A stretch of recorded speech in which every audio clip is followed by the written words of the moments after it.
نکھر کر ظاہر ہوتی ہے۔ تو اس لیے ہمارے ساتھیوں کو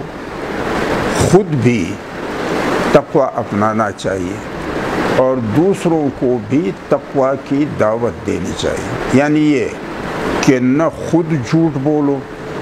اس لیے کہ اللہ جل جلالہ فرماتے ہیں ویل للمکذبین، جھوٹوں کی مکمل تباہی مقدر ہے، اور نبی صلی اللہ علیہ وسلم فرماتے ہیں والکذب یہلک، جھوٹ تمہیں تباہ و برباد کر دے گا، اور اللہ جل جلالہ فرماتے ہیں لعنت اللہ علی الکاذبین، جھوٹوں پہ میرا پھٹکار ہے، ان کو میں نے اپنے رحمت سے محروم کیا ہے اور دن سے میں نے راندہ کیا ہے۔ اور دوسری بات یہ کہ جھوٹوں کی پیروی نہ کریں، لا تطع المکذبین، جھوٹوں کے پیچھے نہ چلا کرو، اور سچ صاف ستھرا بولو، کیونکہ نبی صلی اللہ علیہ وسلم فرماتے الصدق ینجی، سچائی تمہیں ہر مصیبت سے نجات دلائے گی۔ عبادہ ابن ثابت رضی اللہ تعالیٰ عنہ کی روایت ہے، فرماتے ہیں بایعنا رسول اللہ صلی اللہ علیہ وسلم علی السمع والطاعہ، ہم نے نبی صلی اللہ علیہ وسلم کے ہاتھ میں ہاتھ رفاقت کا دے رکھا تھا، اور ہم نے کہا کہ ہم آپ کی بات کی پیروی کریں گے، چاہے ہمیں اچھی حالت میں ہو یا مشکل حالات میں ہوں، چاہے بات ہماری طبیعت پہ گوارا گزرے یا ناگوار گزرے۔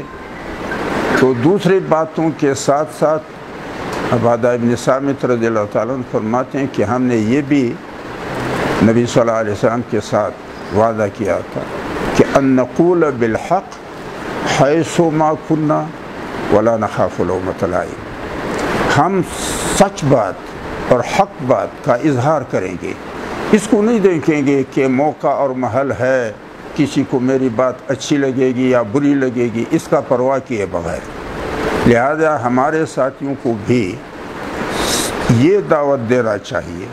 خود بھی سچ بولے، دوسروں کو بھی سچ کی دعوت دے، خود بھی سچوں کا ساتھ دے، دوسروں کو بھی سچوں کا ساتھ دینے کی دعوت دے، نہ خود جھوٹ بولے اور نہ جھوٹوں کی پیروی کرے، دوسروں کو بھی جھوٹ سے منع کریں اور جھوٹوں کی پیروی سے بھی منع کریں۔ تو اور باقی یہ کہ پی ٹی آئی کے ساتھ ہمارا اتحاد ہوا ہے اور اس کے بنیادی نکات ساتھ ہیں: انسانیت کا فروغ، منافقت کا خاتمہ، جبر کا سدباب، ظلم سے پاک معاشرے کی تشکیل، جنگوں سے اجتناب، مسائل کا حل افہام و تفہیم، سمجھانے اور سمجھنے کے ذریعے سے تلاش کرنا، اور ہر ایک کو اپنے شریعت، اپنے مذہب، اپنے فکر اور اپنے نظر کے مطابق آزادی سے زندگی گزارنے کا موقع فراہم کرنا۔ یہ 7 باتیں پی ٹی آئی اور ہمارے کے درمیان وہ بنیادیں ہیں جس پر ہماری رفاقت مستقل ہے، یعنی جب بھی ان باتوں کے بارے میں مشاورت ہوگی یا ان کو آگے بڑھانا ہوگا، ہم ان کو بلائیں یا وہ ہمیں بلائیں، تو اس پر ہمارا رفاقت مستقل ہے۔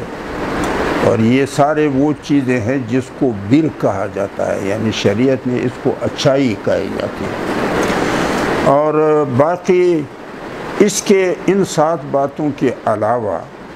اگر کوئی بات ہو، ان کی جماعتی یا ان کا سیاسی کوئی عمل ہو، تو اس میں تعاون ہے۔ تعاون کا معنی یہ ہے کہ وہ ہم سے معاونت طلب کریں گے، ہم اس پہ مشاورت کریں گے، اگر وہ کام بر ہو تو معاونت رہے گی، اور اگر بر نہ ہو یعنی برائی ہو تو سمجھانے کی کوشش کریں گے، ہم بھی ان کو سمجھائیں گے، اگر ہم میں کوئی برائی ہو تو وہ ہمیں سمجھائیں گے، اگر انہوں نے ہمارے کہنے پر یا ہم نے ان کے کہنے پر اس برائی کو چھوڑ دیا تو معاونت رہے گی، ورنہ تو پھر ہمارا اپنا کام ہوگا برائی میں، ان پہ ہمارا معاونت کا کوئی حق نہیں ہے، اور اگر ان کی کوئی برائی ہو تو وہ پھر ان کا اپنا کام ہوگا، ہم پر ان کی کوئی اور یہ ہم نے اصول عمومی طور پہ طے کیا کہ کوئی بھی کسی بھی سطح پر کسی بھی ساتھی سے اگر کسی معاملے میں معاونت طلب کرے تو پھر اپنے سطح کے ساتھی آپس میں مشورہ کریں، کیونکہ اللہ جل جلالہ فرماتے ہیں وَأَمْرُهُمْ شُورَى بَيْنَهُمْ، مومنین کا جو زندگی کے معاملات ہوں گے وہ باہمی مشاورت سے ہوں گے، تو مشورہ کریں گے، اور مشورے میں اگر انہوں نے یہ سمجھا کہ یہ کام اچھائی کا ہے تو پھر اس میں معاونت کرنا چاہیے، اور اگر وہ سمجھے کہ یہ برائی ہے تو پھر ان کو سمجھانا چاہیے کہ اگر آپ اس برے کام سے روگردانی کرتے ہیں تو ہم آپ کی معاونت کے لیے تیار ہیں، ورنہ برائی میں پھر ہم آپ کے ساتھ دینے کے لیے معذور ہیں۔ تو یہ اصول ہے۔ یہ بھی کہا جاتا ہے، بعض ساتھی کہتے ہیں کہ تنظیم بنانی چاہیے، الگ سا نظم ہو، الگ سا دستور ہو، تو دستور ہمیشہ کے لیے ہوتا ہے اقتدار کے لیے، یعنی لوگوں کو یہ کہنا تم نے یہ نہیں کیا، تم نے یہ کیوں کیا، اور لوگوں کو اپنے تابع رکھنے کے لیے ہوتا ہے۔ حالانکہ ہمارا جو مقام ہے وہ دعوت کا ہے، دعوت میں بس یہ ہے کہ آپ لوگوں میں انتشار پیدا نہ کریں، اور جیسا کہ اللہ جل جلالہ وَيَأْمُرُونَ بِالْمَعْرُوفِ وَيَنْهَوْنَ عَنِ الْمُنْكَرِ وَأُولَٰئِكَ هُمُ الْمُفْلِحُونَ وَلَا تَكُونُوا كَالَّذِينَ تَفَرَّقُوا وَاخْتَلَفُوا مِن بَعْدِ مَا جَاءَهُمُ الْبَيِّنَاتُ وَأُولَٰئِكَ لَهُمْ عَذَابٌ عَظِيمٌ۔ لہذا اللہ جل جلالہ فرماتے ہیں کہ تم وہ جماعت بنو جو وحدت کے جانب دعوت دے، انتشار کے جانب نہیں۔ لہذا ہمارے ساتھیوں کو چاہیے کہ مجالس میں وہ باتیں کریں جو لوگوں میں اچھائی یا برائی ان کی مسلم بھی ہو اور مشہور بھی ہو، تو اس دعوت سے پھر انتشار نہیں ہوگا۔ جو ہمارے ساتھی کی ذاتی رائے ہے وہ اپنے ساتھ رکھے، وہ اس کا اپنا ہے، اور اگر اس کو دعوت کا بنیاد بنائے گا تو چونکہ لوگوں کا اس کے ساتھ اتفاق ہوگا نہیں تو اس سے انتشار پیدا ہوگا۔ تو انتشار کی صورت میں انسانی صلاحیتیں تخریب پر صرف ہوتی ہیں،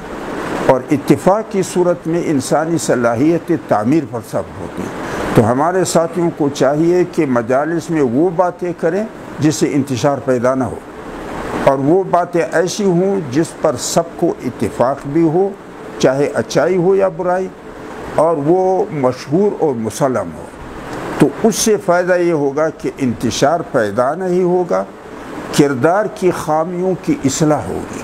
اور اگر ہمارے ساتھی خود اپنی کوئی رائے ان کے پاس ہو اور وہ مجالس میں ظاہر کرے تو اس سے انتشار پیدا ہوگا۔ تو انتشار کا نقصان یہ ہوگا کہ تخریب بڑھے گا افکار میں بھی اور وحدت میں بھی، اور فائدہ کچھ بھی نہیں ہوگا۔ تو اس لیے سیاست کا معنی جو ہے جذبات ابھارنا، خود غرضی پھیلانا، یہ نہیں ہے، کیونکہ سیاست دو قسم کی ہے۔ سیاست اگر انسانیت میں وحدت پیدا کرتا ہے تو یہ انسانی سیاست ہے، کیونکہ توحید بنیاد ہے انسانوں میں رغبت کا اور اپنائیت کا، اور جب انسانوں کے جذبات ابھار کے الجھا پیدا کرے گا تو یہ شیطانی سیاست ہے، کیونکہ جذبات اندھے ہوتے ہیں، ان میں دلیل اور علم اور بصیرت نہیں ہوتی ہے، یا پھر لوگوں میں خود غرضی پھیلا کر اور لوگوں کو انسانیت سے دور لے جائے گا۔ خود غرض انسان جو ہوتے ہیں وہ دو چیزوں کے شکار ہوتے ہیں، خوف اور لالچ،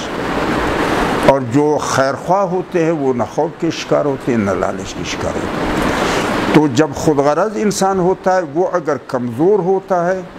تو وہ خوف اور لالچ کا شکار بن جاتا ہے، اور جب اس کے پاس طاقت آ جاتی ہے تو جبر اور ظلم کو وہ اپنا حق سمجھتا ہے۔ اور آپ اس مسلم معاشرے میں دیکھیں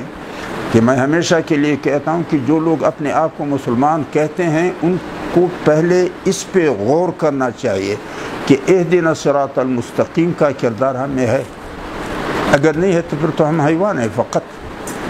جھوٹ بھی بولتے ہیں، وعدہ خلافی بھی کرتے ہیں، خیانت بھی کرتے ہیں، خود غرضی بھی کرتے ہیں، اور ہمارا کوئی نہ راستہ نہ موقف نہ ہدف نہ منزل کچھ بھی نہیں ہے، مذبذبین بین ذالک لا الہ الا ولا الہ الا، کبھی ادھر بھاگتے ہیں خدا پرست بنتے ہیں، کبھی ادھر بھاگتے ہیں جب ان کو، جیسے کہ اللہ جل جلالہ فرماتے ہیں وَمِنَ النَّاسِ مَن يَعْبُدُ اللَّهَ عَلَى حَرْفٍ إِنْ أَصَابَهُ خَيْرٌ اطْمَأَنَّ بِهِ وَإِنْ أَصَابَتْهُ فِتْنَةٌ انقلب عَلَى وَجْهِهِ خَسِرَ الدُّنْيَا وَالْآخِرَةَ وَذَلِكَ هُوَ الْخُسْرَانُ الْمُبِينُ۔ خود غرض لوگ ایسے ہوتے ہیں کہ وہ خدا پرستی کے آخری کنارے پہ کھڑے رہتے ہیں، اگر ان کو خدا پرستی میں کوئی مفاد نظر آیا بس وہ بہت بڑا خدا پرست ہے، اتنی لمبی زبان اس کی ہوتی ہے، اور اگر کوئی بھی مشکل اس کو نظر آیا جس طرف رخ ہے اسی طرف چل پڑتا ہے، اللہ کا دین ہے، اللہ سنبھالے گا، ہم غریب لوگ ہیں۔ تو اللہ جل جلالہ فرماتے ہیں ان کی دنیا اور آخرت دونوں تباہ ہے، نہ دنیا کے رہے، وہ کہتے ہیں دھوبی کا کتا، نہ گھر کا نہ گھاٹ کا، نہ دین کا نہ دنیا کا، کچھ کسی بھی نہیں رہتے۔ لہذا ہمارے ساتھیوں کو خود بھی خود غرضی سے بچنا چاہیے، لالچ سے بچنا چاہیے، خوف اللہ کی سوا کیا ہے؟ اللہ جل جلالہ فرماتے ہیں ذالکم الشیطان یخوف اولیاءہ فلا تخافوا وخافونی، یہ شیطان ہے جو اپنے دوستوں کو ڈراتا ہے یا اپنے دوستوں سے دوسروں کو ڈراتا ہے۔ یہ جو آپ دیکھتے ہیں یہ مسلح تنظیمیں جو ہیں، یہ پہلے ہمارے ادارے ان کو لالچ میں مبتلا کر لیتے ہیں، جب وہ لالچ میں پھنس جاتے ہیں پھر اس کو ریکارڈ دکھا کر کے ان کو ڈراتے ہیں، پھر ڈرانے کے بعد پھر وہ ہم پہ روانہ کرتے ہیں کہ ہم ان سے ڈر جائیں۔ تو اس لیے اللہ جل جلالہ فرماتے ہیں ذالکم الشیطان، یہ شیطانی عمل ہے جو اپنے دوستوں کو ڈراتا ہے یا اپنے دوستوں سے لوگوں کو ڈراتا ہے۔ فلا تخافوا، کسی سے نہ ڈرو،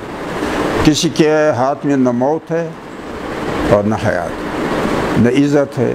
نہ ذلت ہے، نہ دولت ہے نہ غربت ہے، سب کچھ اللہ کے پاس ہے۔ تو پھر خوف کس چیز کا؟ اور ہمیشہ کے لیے غلام بننے کے لیے